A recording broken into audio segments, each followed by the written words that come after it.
Welcome to Snooze with Sam, and just before tonight's story begins, I am pleased to say that this week's story is sponsored by Vidacap. Now, humans have used medicinal mushrooms for millennia, and there are thousands of fungi species to choose from. However, not all mushroom supplements are of equal quality, and Vidacap aim to provide mushroom extract grown under optimal conditions by genuine experts. The result is a batch of products that contain natural and clean ingredients, precisely what you should be putting into your body. Now, as always, I carefully screen and pick companies to help support my channel, as I will not endorse just anyone, I mean that. So having sampled their stress-reducing chaga mushroom extract and sleep aid reishi capsules, I'm very happy to confirm I found them very effective indeed in helping me stay not just relaxed throughout the day, but also primed for sleep in the evening time. The sleep capsules are worth a particular mention because, boosted with melatonin, they've been a great pre-bed addition to my evening routine, and I can feel them settle me much faster than I would normally. Vidacap also provide products which can aid with boosting energy, increasing focus, and even enhancing immunity with their gummies. Now, it's worth mentioning that every single batch of Vidacap products goes through a strict series of testing by third-party lab reports. This ensures that there are no harmful bacteria, heavy metals, or any other type of contaminant. When you put a Vidacap product into your body, you know it has gone through the most rigorous testing process imaginable. So, as always, please support the companies who support my channel and check out the links in the description to find the Vidacap products for you. You can use my personal discount code SNOOZE to get yourself a nice, healthy discount. So once again, thank you to Vidacap for sponsoring this story.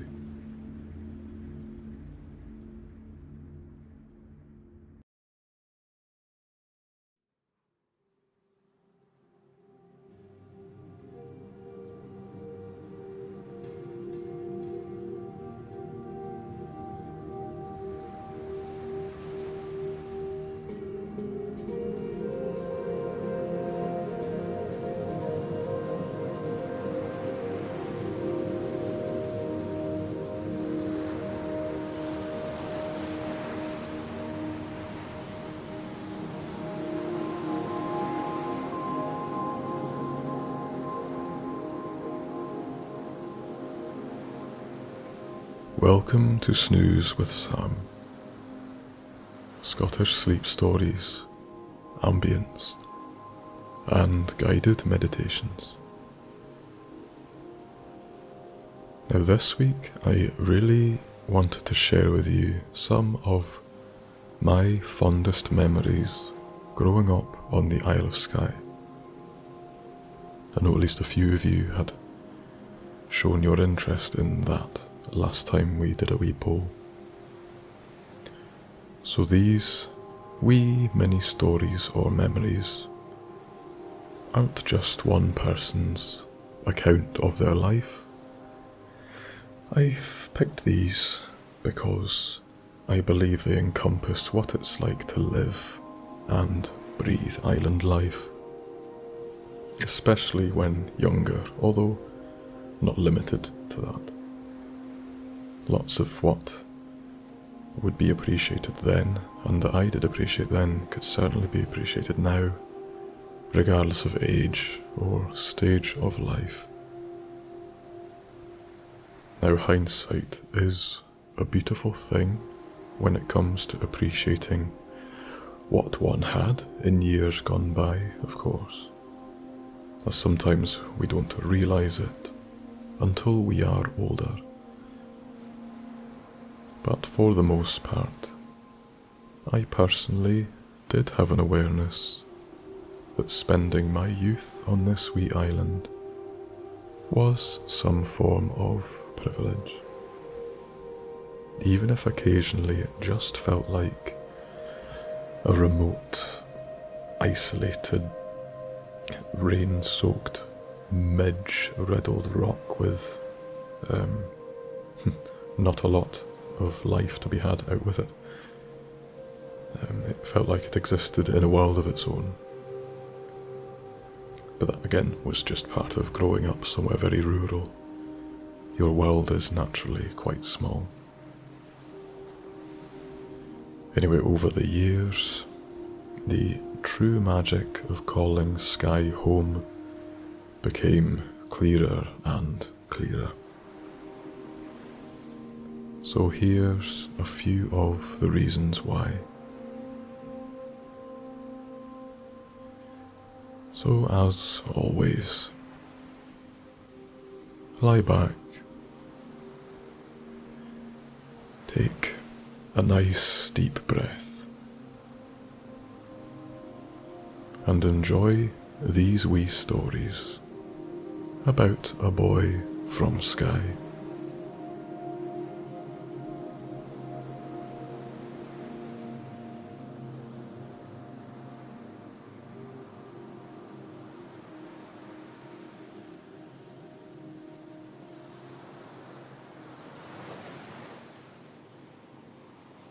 Now, I suppose when reciting memories, the natural place to start is near the beginning.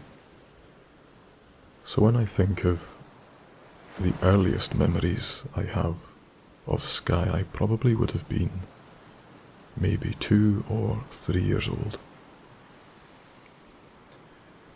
We moved up to Skye because my father got a job at the Clandonald Centre, which I'll talk much more about later because it's its whole chapter. But we moved up to Skye and into our first home near a village called Isle Ornsey, and very near a hotel called Ellen Armand. Some of you may have been to that. It's a truly stunning little hotel. We do great lunch, and the scenery setting is to die for. It's got its own pier, right down on the water's edge, looking across little islands over the sea and onto the mainland. It's a truly stunning spot.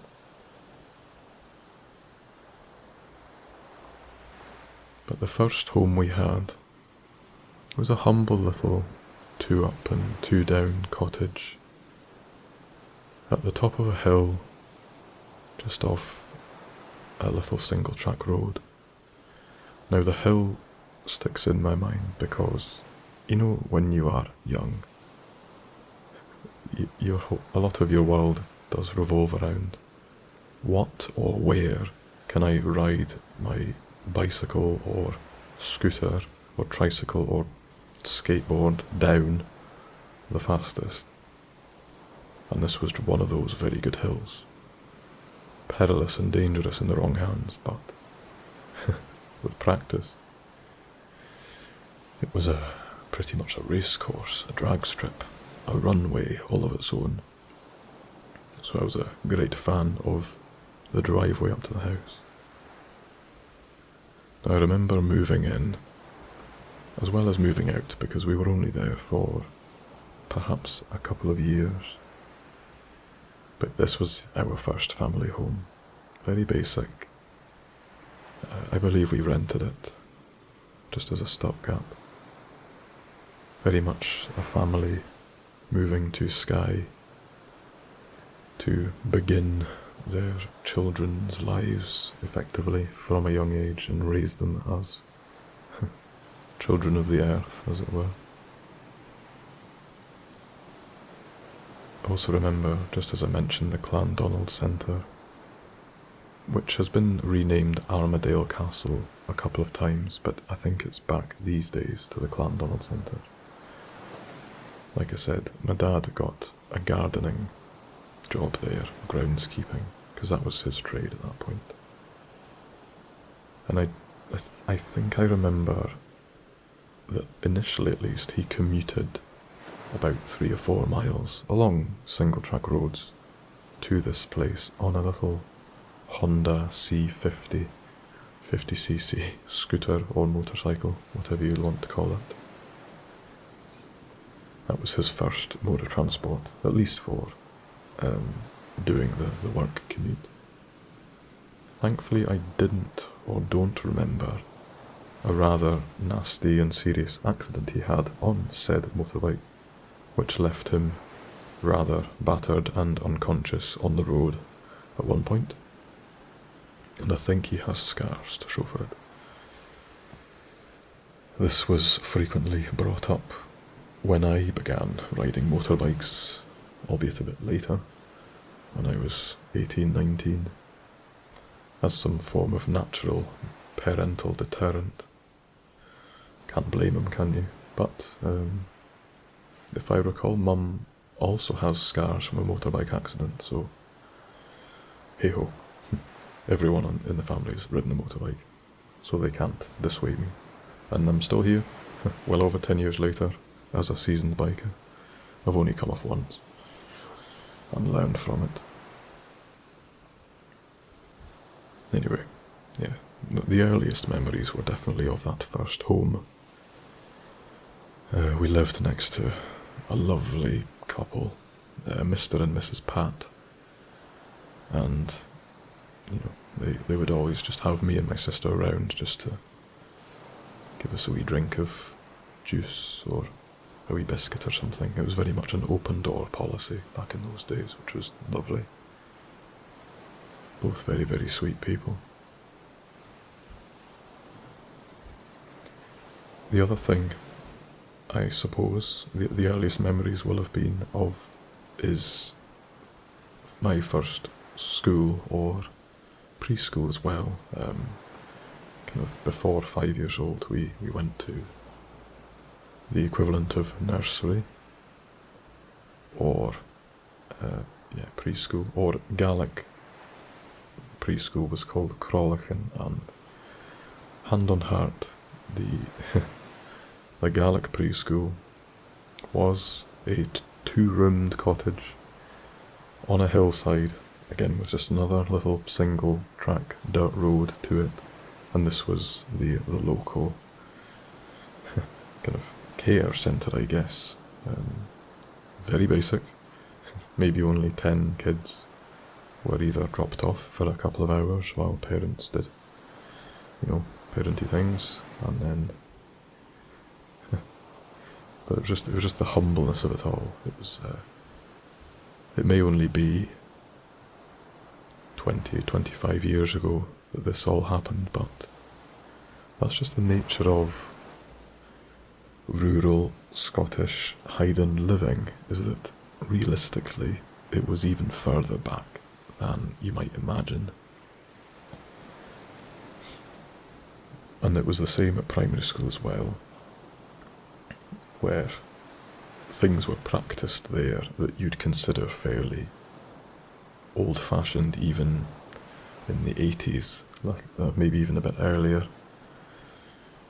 Full-blown segregation of boys and girls, segregation of language barriers, prejudice,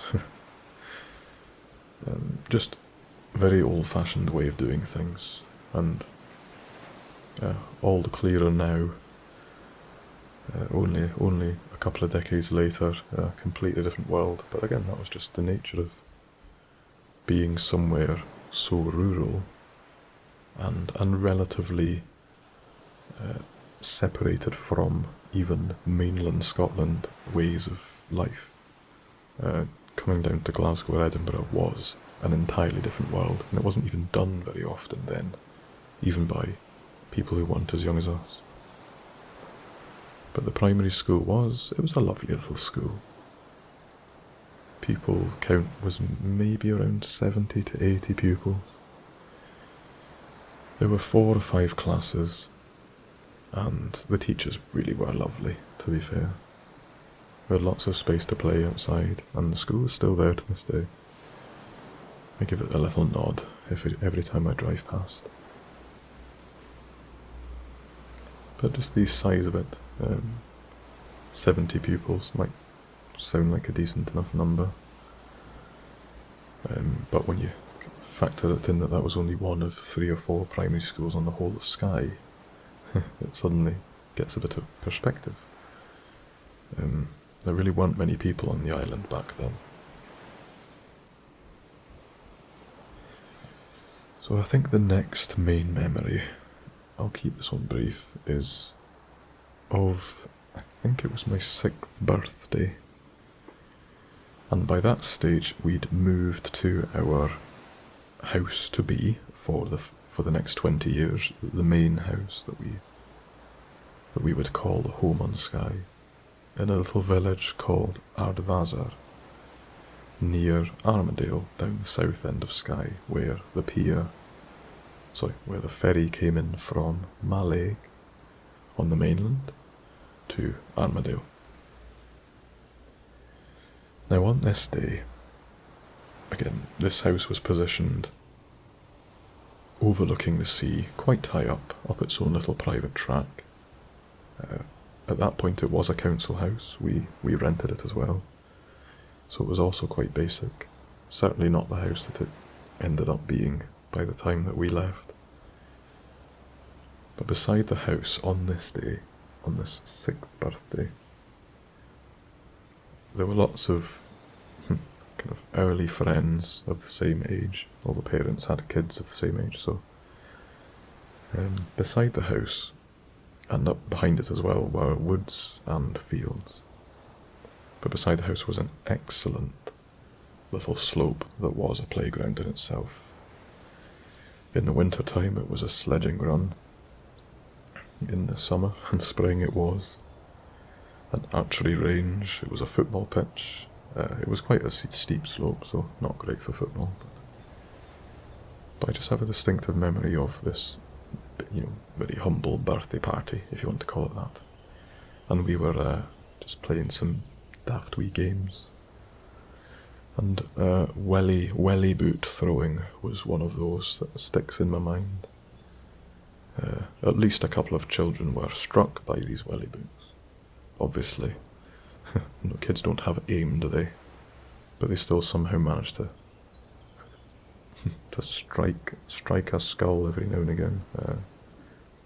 So I remember at least one of my friends getting leathered with this welly boot. But on that slope as well, for so many years, myself and my sister used vast gorse bushes as dens, in a sense, because if you got inside the gorse bushes, it wasn't so busy with the thorny, flowery parts. It was just a lot of kind of hollow space inside, which was amazing for making dens. So we had little, almost like rabbit runs of our own, little dirt paths that were the paths, and then inside these gorse bushes they had different rooms. There was the kitchen, there was the living room, there were the bedrooms. Just the natural architecture of these bushes, but inside them they were a whole world of their own, perfect for kids of that age. I do remember both of us trying to get in them many years later when we were adults, and got far too overgrown, far too big to fit in them now.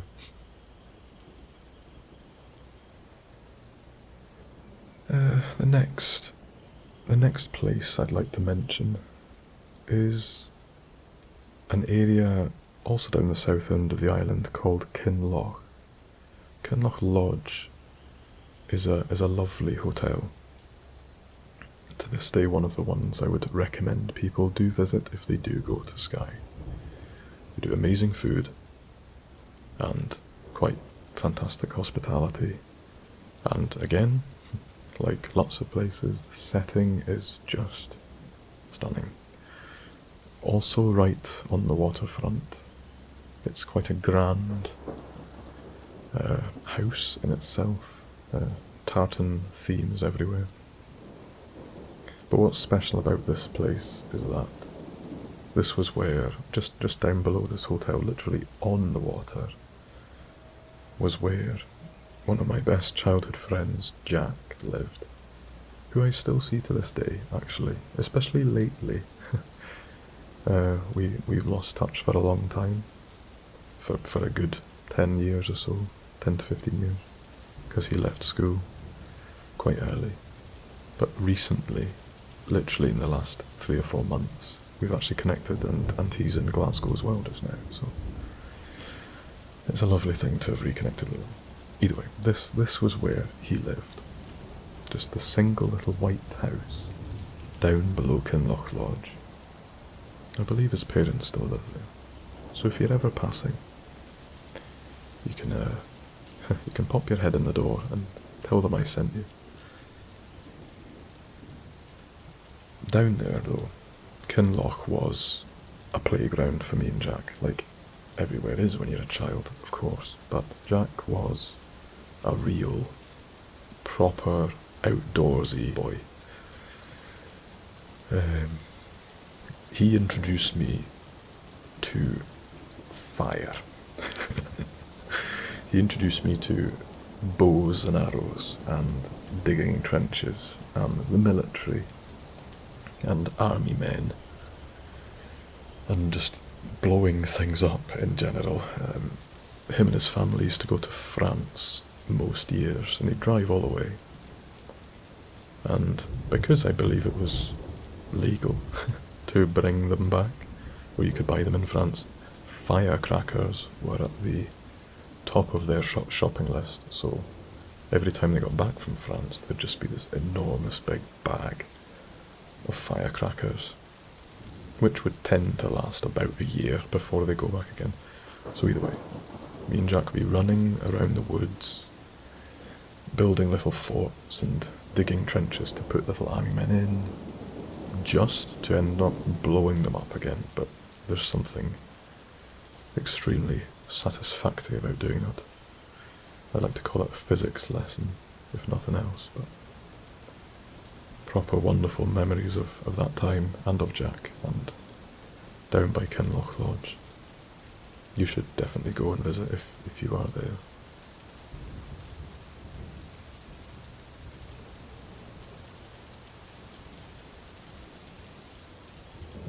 Another thing we loved to do as kids was, like lots of boys, play football. And one of the best places to play football was either at the football pitch at Kinloch, because there was one nearby there that was the official south of Skye football ground. I played football when I was a lot older for Slate and Strath at this pitch, but at the time it was just a big football pitch, one of the only full-sized pitches on Skye. So there was Kinloch, but there was also the grassy field at the primary school. And they were a bit older at this point, probably around, don't know, anywhere from 8 years old up to early high school, because I still played football with my pals at the primary school.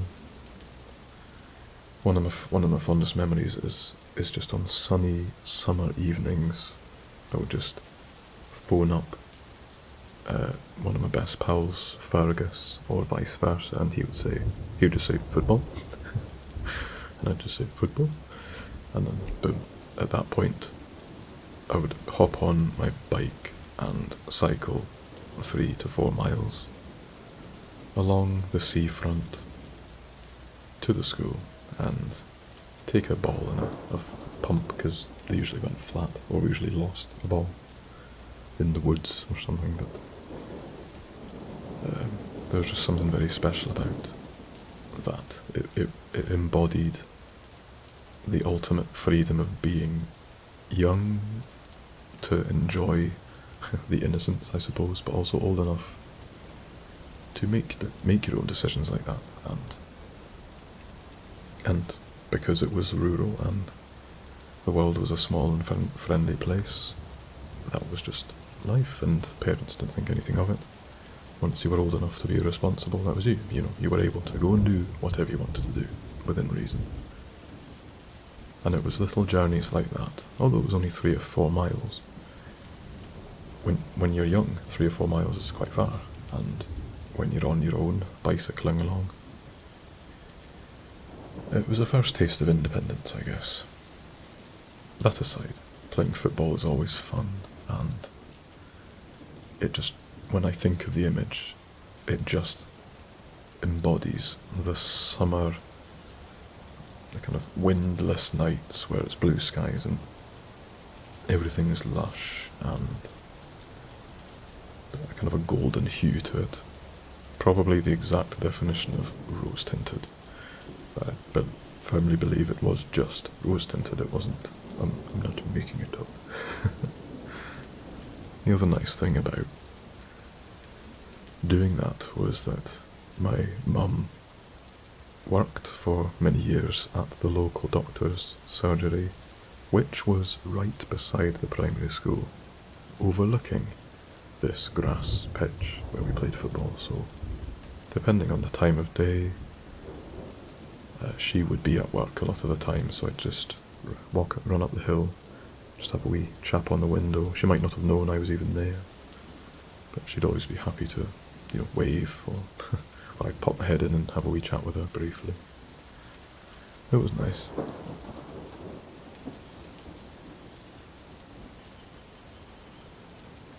I think the next most prominent memory or story, I suppose, revolves around the biggest, I keep saying everywhere is the epicenter of fun as a child down where we lived at the around Armadale and Vaza, but Armadale Pier itself was one of the main hotspots for, shenanigans as a kid. This pier and the beach near it and the woods nearby where thousands of hours probably were spent. Fishing at the pier was certainly something I did very regularly. Me and Dad used to do it a lot, and then again on a nice night where the tide was coming in and you just had a good feeling that there'd be plenty of fish to catch. Off you went. The fishing rod was plucked from the shed, and down to the end of the pier you went. It still is an amazing pier for fishing. It stretches out quite far into the water, so you're already in relatively deep water by the time you reach the end. But apart from fishing, memories of the ferry coming in and out, just watching it, because sometimes just watching big boats or the world revolving around you is what life's all about, isn't it? And the ferry coming in and out was a ritualistic thing, especially because of where our house was positioned. We could see the ferry come in and out multiple times a day, every single day, for the whole time we lived there, so it was a strong symbol of what it was like to be there, I suppose. But if we were fishing and the ferry was coming in, we just time the last cast just to make sure that we weren't getting too close to hitting the ferry or getting tangled in the line. But you knew when the ferry came in it was usually going to scatter the mackerel and you wouldn't have much luck. But some people were just fish whisperers. I don't know what they did, but they were able to sometimes just walk down to the pier when everyone else had been there for a wee while, maybe without much luck. They might not even have a rod, they'd have one of those, I don't know what you'd call them, kind of H-pattern frames that you just wound the line around. They just lower it into the water, bob it up and down a couple of times, and 30 seconds later they'd just pull out a full line of 6 mackerel on their darrows, and they'd be gone. And it was like black magic. Don't know how they did it, but much to the frustration of everyone else there. But there were a couple of times that happened, and still never ceases to amaze me. But the area, the pier, and Armadale as a whole Aside from friends working there and parents of friends working there, it was a real, on foot distance place just to wander down if you were at a loose end, and the beach just beside the pier was a definite hot spot for just messing around in the sand, and it was definitely a place where myself and my sister Ellie and some of our earliest friends, Tashara and Ben Major, who were Sri Lankan, they lived nearby as well, and we'd go down there bare feet, go and swim in the sea and just lark about as kids do. On a slightly more morbid note though,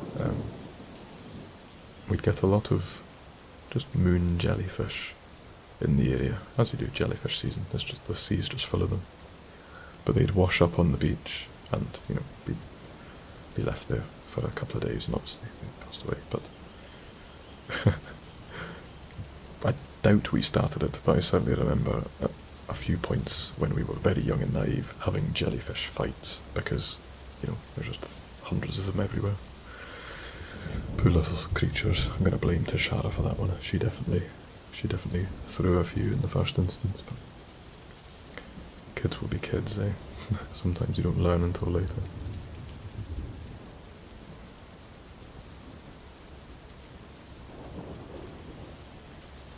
Now, as I mentioned before, the infamous Clan Donald Centre deserves a mention too. So aside from Kinloch and Armadale Pier and the school, the Clan Donald Centre was, I would say, the main play park for all the kids really in the area, but certainly for us because it was only 10 minutes walk away. Now the Clan Donald Centre is a castle and gardens estate owned by the Clan MacDonald. Over the years I learned a lot more about this place. Initially it was just that, a castle, a ruined castle for that. Gardens which my dad worked at quite early on, and a little gift shop which had just sold general gardening tap, but also had, for a wee while, some live animals inside, mainly insects such as giant millipedes and some tarantulas, also some small reptiles and snakes and stuff. The first taste of what a zoo might be like. It was extremely exciting as a kid. But this place had everything really. It was like the world's biggest hide-and-seek playground when you were wee. The estate is quite big. I don't know how many acres it is. I'm going to guess it's the castle and gardens is maybe 100 acres, so it's quite large. But within the castle and the grounds of the kind of up the very regal driveway, like immaculately kept gardens and plants. It still is extremely beautiful. A prime place for a wedding, because again I worked there a lot during my early, kind of mid-teens upwards, and worked a lot of weddings there, and to this day it's genuinely somewhere I can envisage getting married despite having worked there. Usually as soon as you work somewhere you never really have many romantic kind of qualities left in your thoughts about the place, but I certainly do with this place. If you're standing in front of the castle looking out over the Sound of Slate, it's like the most perfect lawn, like big expansive lawn that just drops away, and then you've just got this big blue abyss of the sea in front of you. It's I always get a bit teary every time I go back, because I just think, wow, this place is up there with the best of them. The last time I was there with my better three-quarters, literally all I could think about was marrying her. Anyway, I digress. The the Clandon Centre was amazing as kids because it had a little park in it as well, like a little play park, with some suitably dangerous rope balancing attractions, as well as swings and things carved out of felled trees. Many an injury was obtained in that play park, but everyone does that, don't they, when they're young? You fall off stuff. You get whiplash, carting yourself around on swings, or who knows. But for many, many years, the Clandonald was just a real point of reference for myself and my family. I think at some point we've all worked there. I think my sister definitely did. I'm not sure about Mum. Maybe not. Either way, I ended up working on the gatehouse as when a 14, 15-year-old, putting on a little green t-shirt with Clandon written on it. And then later on, I waited tables and chefed in the local restaurant. That's where I get my cooking from, at least. Yeah, it was a lovely, lovely place. One thing that I certainly didn't tell you, what I'm just about to tell you, okay, is that if you go up around the back of the clan, there's quite a steep road that goes up around the back. You'll see it from the main road. And up there's a little gate in the back that you can go in. And again, this is just your attitude as a kid. Then if you go in there, you don't have to pay. Obviously these days you'd think, okay, it's all to a good cause and helps keep the place maintained, but as a kid and as a local, you just like, nah, we know a secret entrance, let's bring everyone in there. Then you don't have to go through the gatehouse and buy a ticket, but it's not a lot of money, for goodness sake. And there is the Museum of Skye, a family tracing museum in the Clandonald Centre, which is extremely useful for tracking down some of your family roots and ancestral paths. Can highly recommend.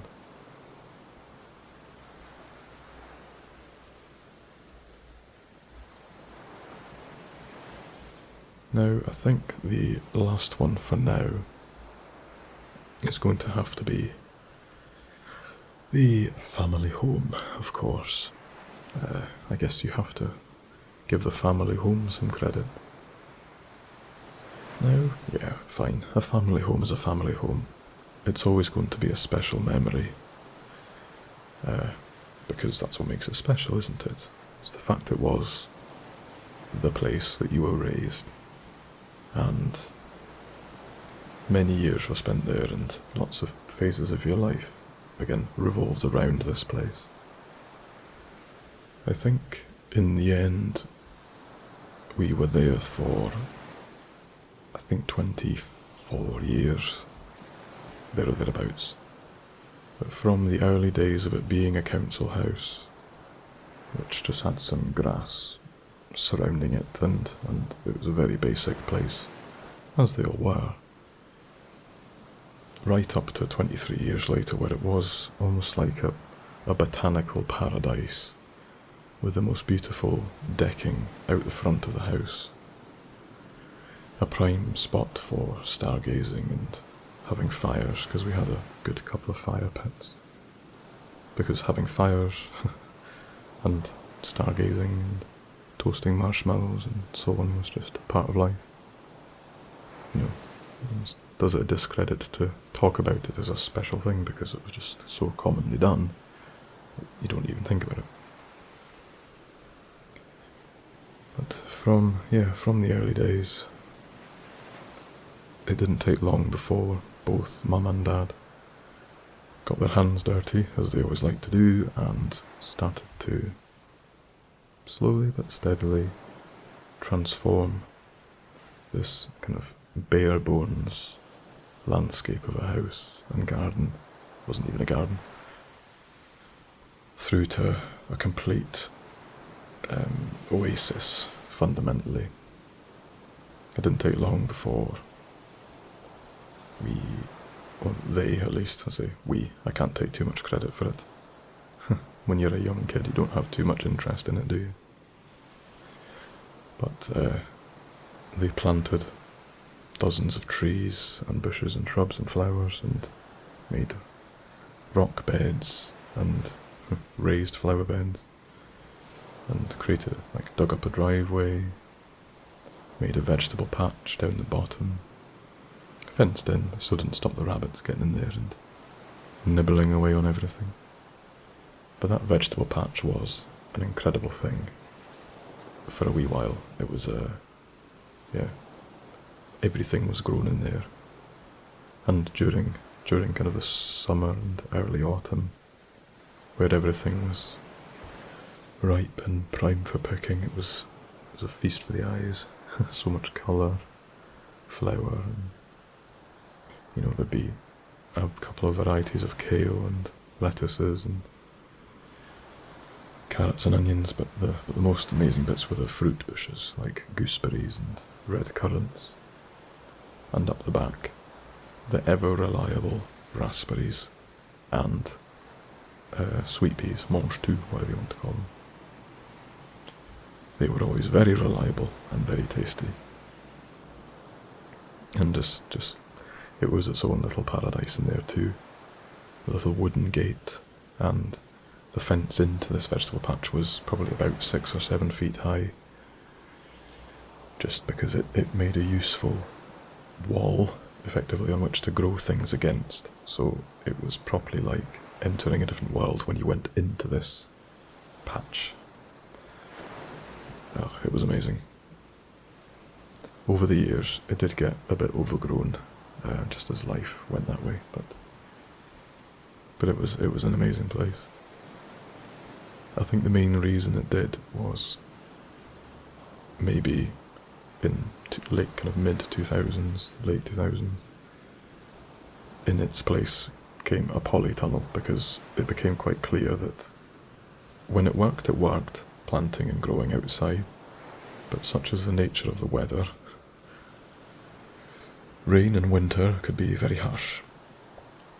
So we got a very large polytunnel and put it nearby to the vegetable patch, and that became the vegetable patch. That meant that we'd had relatively temperate weather to grow all sorts of things much more reliably. In that polytunnel, at some points or another, we had chickens in there and quail, although the quail weren't very happy. They were not a happy bunch of birds, and I think one day the door got left open and then they ran away, so less said about them the better. But ever since we were young, maybe 4 or 5, we had wildlife. We had chickens and ducks, and for the whole time we were on Skye, we did rear poultry. So it was the most bizarre thing, moving away from Skye in early adulthood and having to buy eggs, because that was the very first time I'd ever really had to buy eggs, because we never needed to for the majority of my life until that point, and it just felt very wrong for a long while. We had many batches of hens,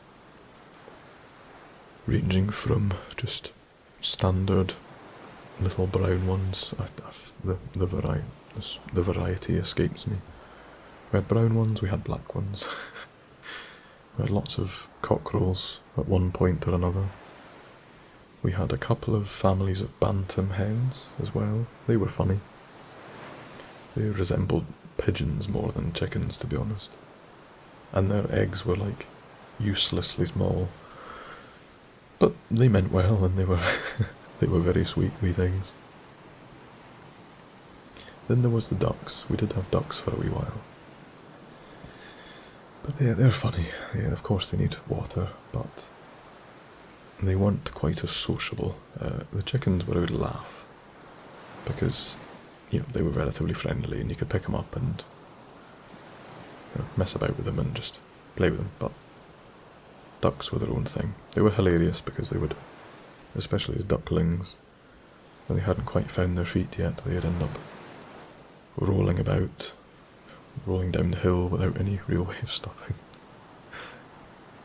They were very sweet, and I did kind of miss having ducks. Yeah, for a very long time we had hens. We did have cats as well, and the cats and the hens got on quite well. There was never any conflict with them, despite some people's concerns, but no, they were all one big happy family. But the main thing that people remember if they ever did get the chance to visit that house is the view. There's lots of good views in the world. I've seen lots of better views than the view from the house, but when you're talking about rough, majority of views you might have from a home, aside from being, on the 6th or 7th story of a block of flats overlooking the land, like the horizon, this view really was up there because we were about, I'd say maybe 150 to 200 feet above sea level. Maybe not, maybe about 150 feet above sea level. And about half a mile from the sea itself. Which was perfect just for having a good vantage point over the little small islands on the Sound of Slate. The mountains across on the mainland, because there was a proper mountain range to look at, kind of like mini Alps. But some of the nicest things, aside from watching the ferry come in and out, and timing the ferry run, if you needed to get the ferry for whatever reason, other people would be arriving half an hour in advance and queuing up because, why wouldn't you, unless you live there. But the beauty of it was, if we were going to get the ferry, we could watch the ferry come in nearly all the way before we'd think, okay, we need to go now because the ferry's there. You could just hover for a couple of minutes more, just until you really needed to go. But from the house, it was an amazing place to watch porpoise and dolphins from. Sometimes you could see, and whales as well, sometimes you could, on a very, very calm day, very clearly see them a mile or two away, just tiny little black humps of dorsal fins. That was quite amazing. More often than not, you didn't need binoculars or a telescope to see it clearly, but they were only over there, they're not that far away, but the waves can look quite dolphin-esque on the less than calm days, but yeah, it was a real haven for wildlife around there.